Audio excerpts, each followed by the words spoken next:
यदि आप सभी को करवा चौथ की हार्दिक शुभकामनाएं। आज के दिन सुहागिन पति के लंबी आयु के लिए करवा चौथ का व्रत रखती हैं और नीराजल व्रत करती हैं। चांद को देखकर ही व्रत खोलती हैं।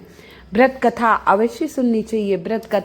करवा चौथ के व्रत कथा के साथ साथ विनायक की कथा जरूर सुननी चाहिए, अति आवश्यक होता है। एक साहूकार के 7 लड़के थे और एक लड़की थी। साहूकार के बेटे अपनी बहन से बहुत प्यार किया करते थे। साहूकारनी के साथ उसकी बहुएं और बेटी ने चौथ का व्रत रखा था। चौथ का व्रत विधिवत उन्होंने किया। चाक पूरा चौकी लगाई शाम के समय और अच्छे से तैयार हुई सारी। चौथ का व्रत में चांद देखकर ही व्रत खोलने का नियम है। रात को जब साहूकार के लड़के भोजन करने लगे तो उन्होंने अपनी बहन से कहा, हे बहन, आ जाओ हमारे साथ, तुम भोजन कर लो। इस पर बहन ने बताया कि आज उसका व्रत है। बहन ने कहा, भाई आज मेरा करवा चौथ का व्रत है, मैं भी भाभी और माँ के साथ व्रत हूँ। वह खाना अभी नहीं खा सकती, वह चांद देखकर ही व्रत तोड़ेगी। भाइयों ने सोचा, अब भाई की लाडली बहन थी, भाइयों ने सोचा ठीक है, लेकिन जो छोटा भाई था उससे अपनी बहन की हालत नहीं देखी जा रही थी कि वो भूख से व्याकुल थी। वो बोला, मैं खा रहा हूँ और मेरी बहन भूख से व्याकुल है, अब मैं क्या करूँ। ऐसे सोच ही रहा था, उसने देखा कि कुछ दूरी पर एक पेड़ है उसके घर। बोला, अब मैं अपनी बहन को चांद दिखाकर ही खाऊंगा। वो उठ गया और गया वहाँ पेड़ के पास। छलनी की ओट में रखा दीपक चांद की तरह लग रहा था। अब दूर से आप छलनी में दीपक दिखाएंगे तो ऐसे लगेगा चांद उदित हो रहा है, चांद निकल रहा है। तो ऐसे में वो ऐसे लगता कि चतुर्थी का चांद हो। जब वो जाकर ऐसे किया तो बहन ने देख लिया, बोली भाभीयों से जाकर बोली, भाभी भाभी चांद तो निकल आया, चांद तो निकल आया, व्रत खोल लो। लेकिन भाभीयों ने इसकी बात नहीं मानी और व्रत नहीं खोला। भाभीयों ने ध्यान भी नहीं दिया, नहीं खोला। बहन को अपने भाइयों की चतुराई समझ में नहीं आई। वो समझ नहीं पाई कि चांद है कि मेरे साथ छल किया जा रहा है। लेकिन भाई उसके बहुत प्यार करते थे, लाडली बहन थी। उसे देख के वो करवा को अर्घ देने के लिए निवाला ने खा लिया। अब जैसे ही वो पहला टुकड़ा मुंह में डालती है, छींक आ जाती, दूसरा डालती है, बाल निकल आता है, तीसरा टुकड़ा मुंह में डालती है, तभी उसके पति की मृत्यु का समाचार उसे मिलता है। वह बेहद दुखी हो जाती है। उसकी भाभी सच्चाई बताती है कि उसके साथ ऐसा क्यों हुआ। व्रत गलत तरीके के तोड़ने के कारण माता नाराज हो गई और आपको ये सजा दी है।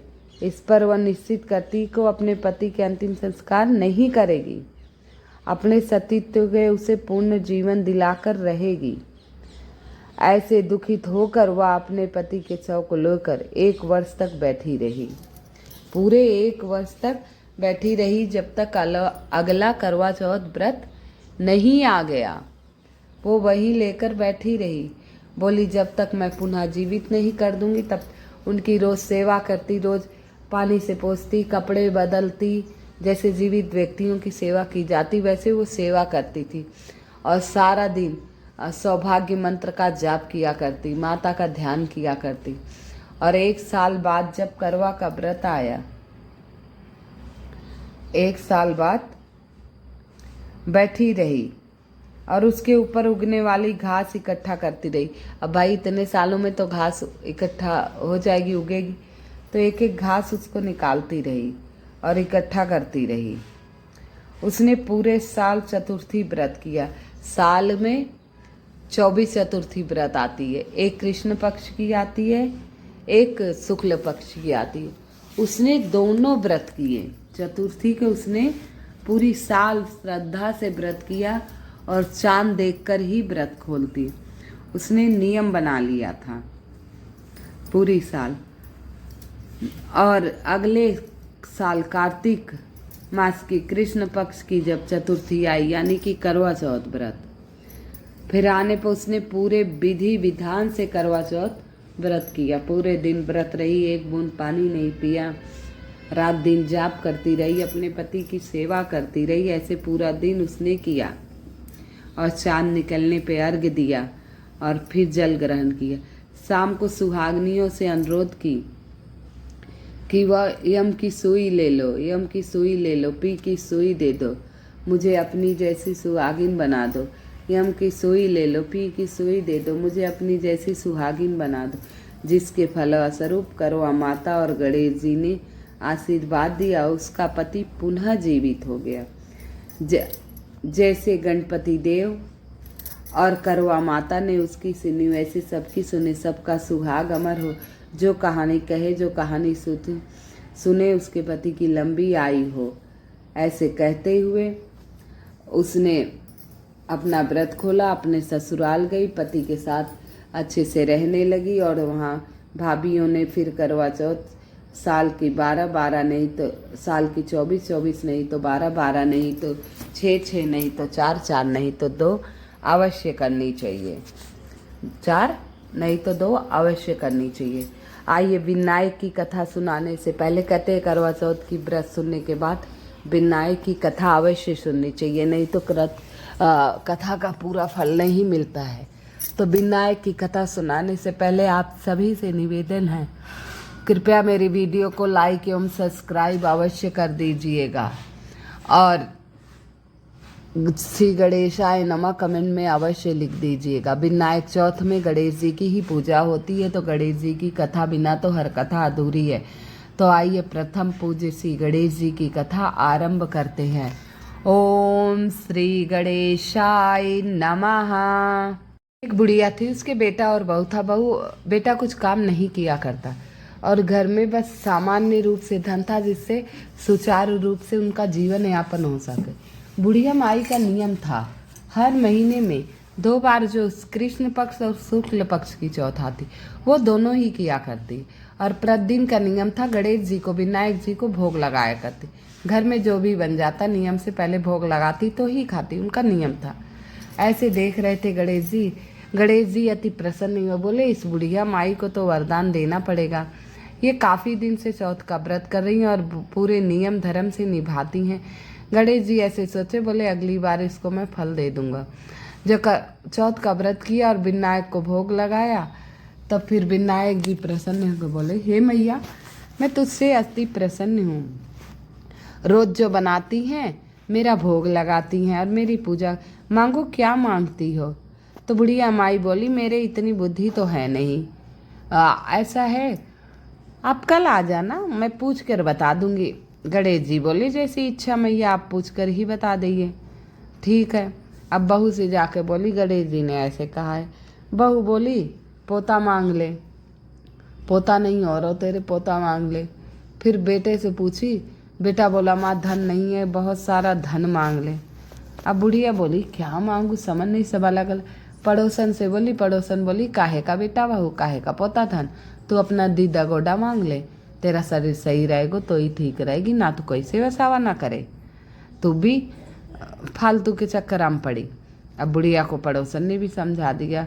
अब बुढ़िया पूरे दिन श्री गणेशाय नमः, श्री गणेशाय नमः जाप की और अपना सो गई। सुबह स्नान ध्यान किया, फिर सोकर उठी। जब सोकर उठी फिर अपना पूजा पाठ किया, प्रतिदिन का नियम निभाया। जैसे भोग बनाती गणेश जी के लिए वैसे भोग बनाया।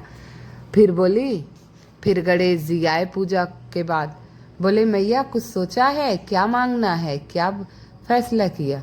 बुढ़िया बोली, हे गणेश जी, हे विघ्नहर्ता, हे सर्वश्रेष्ठ, हे प्रथम पूजनी, आपको मैं सत सत प्रणाम करती हूँ।